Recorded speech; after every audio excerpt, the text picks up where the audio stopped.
ఓం అస్మద్గురుభ్యో నమః.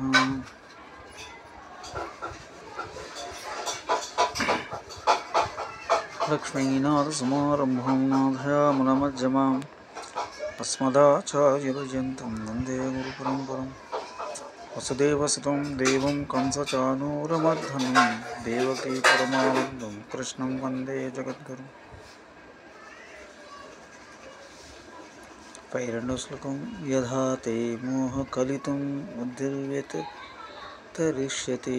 తదా గంతాస నిర్వేదం శ్రోతస్య శ్రుతస్య చ. యథా ఎప్పుడైతే తే బుద్ధి నీ బుద్ధి మోహకలితం మోహమనుడు విని అవివేకం అనే ఊగి నుండి వ్యతిరిష్యతి పూర్తిగా బయటపడినాం. తదా అప్పుడే శ్రుతస్య చ వినున్నట్టి చ మరియు శ్రోతవస్య యస్య వినవలసిన కర్మఫలములను నిర్వేదం వైరాగ్యమును గంతాసి పొందడం. ఎప్పుడైతే నీ బుద్ధి అవివేకం అనే కాలుష్యము దాటివేను అప్పుడే వినవలసినవని మరియు విని ఉన్న కర్మఫలములందును వైరాగ్యం పొందడం. 52, 53 శ్లోకాలు. 51వ శ్లోకానికి వివరణలు. కర్మయోగం జ్ఞానయోగానికి ఎలా తీసుకువెళ్తుందో 52లో చెబితే, జ్ఞానయోగం మోక్షాన్ని ఎలా ఇస్తుందో 53వ శ్లోకం అంటే 2 భాగాలుగా వివరిస్తుంది. కర్మయోగం ఏం చేస్తుంది? బుద్ధి మోహకలిలం వ్యతిరిష్యతి, బుద్ధిని తన అయోమయం నుంచి బయటపడుతుంది. బుద్ధికి విచక్షణ స్పష్టత ఏర్పడుతుంది. అంతకుముందు మోక్షం అంటే ఏదో సన్యాసులు మాత్రం పొందేది అనుకుంటారు. ఇప్పుడు జీవితం అర్ధకామాల ప్రాముఖ్యత ఇవ్వాలో మోక్ష ప్రాముఖ్యత ఇవ్వాలో తెలుసుకుంటారు. మోక్షం అంటే ఎక్కడికో వెళ్ళిపోయి కాషాయ వస్త్రాలు ధరించి అనుకుంటారు ముందు, కానీ ఇప్పుడు మోక్షం అంటే మానసిక పరిపక్వత అని తెలుసుకుంటారు. అవివేకం మోహము దారితీస్తుంది. ఈ అవివేకం అన్ని కలిలం అంటారు. కలిలం అంటే అశుద్ధం. జీవితం గురించి, జీవితంలో ముఖ్యమైన విషయాల గురించినది అవివేకం దాటి కర్మయోగం అవుతుంది. అప్పుడు ఏమవుతుంది?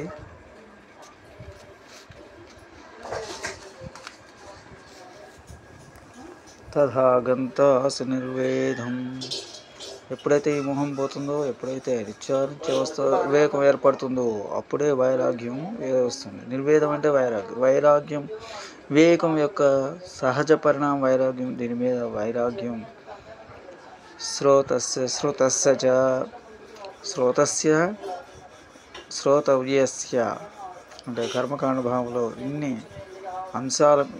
విన్న అంశాల మీద కర్మకాండ బాహ్యంగా బోలెడు భద్రత దొరుకుతుందని హామీ ఇస్తుంది. మంచి ఇల్లు, మంచి ఉద్యోగం, మంచి పిల్లలు, మరణించాక స్వర్గలోకం అన్నీ దొరుకుతాయంటుంది. కానీ కర్మయోగ పరిపక్వత వచ్చా దేని మీద ఆధారపడినా అది శాశ్వతం కాదనిపిస్తుంది.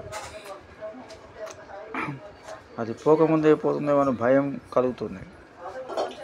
పూర్వం టెలిగ్రాములు ఉండేవి. టెలిగ్రామ్ వచ్చిందంటే ఎవరైనా పోయారనో భయం. ఎందుకు? బాహ్య వస్తువులు, మనుషులు, సంఘటనలు, ప్రదేశాలు అశాశ్వతాలు. అందువల్ల బాహ్యంగా దేని మీద ఆధారపడితే భయం వేస్తుంది. బాహ్యంగా ఆధారపడటం మానేసి మన మీద ఆధారపడటం నేర్చుకోవాలి. అలా నా మీద ఆధారపడలేదంటే కనీసం భగవంతుని మీద ఆధారపడటం నేర్చుకోవాలి. అలా మనం ప్రయాణం జగత్తు మీద ఆధారపడటం, భగవంతుని మీద ఆధారపడటం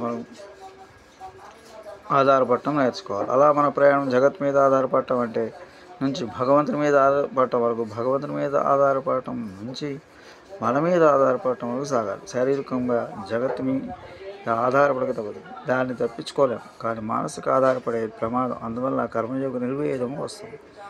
వైరాగ్యం అంటే సరిగ్గా అర్థం చేసుకోవాలి. వైరాగ్యం వస్తుందంటే మనం జగత్తును ద్వేషించాం, జగత్తును ప్రేమిస్తూనే ఉంటాం, తోటి వారికి సహాయం చేస్తూనే ఉంటాం. కాకపోతే మనం ఎవరి నుంచి సహాయం కోరం. అందువల్ల నిర్వేదం అంటే ద్వేషం కాదు. నిర్వేదం అంటే స్వేచ్ఛగా ఉండటం నేర్చుకోవటం. శ్రోతవ్యస్య శ్రుతస్య చ అంటే తనకు తెలిసిన తెలియని బాహ్య వస్తువు వాటి మీద వైరాగ్యం పెంచుకొని వాటి మీద ఆధారపడటం మానేస్తాడు. మతపరమైన జీవనం గడిపితే ఇది లాభం. ఇది మొదటి దశ. రెండవ దశ ఏమిటి? మంగళ శాసన పరమదాచార్యపురం సర్వైస్య పూర్వైరాచార్య సకృపాయాస్మ. స్వస్తి. జయ శ్రీరామ్. ఈ వీడియోను మీ మిత్రులకి 10 మంది మిత్రులకు షేర్ చేయండి. సనాతన ధర్మాన్ని ప్రోత్సహించండి. స్వస్తి. జయ శ్రీరామ్.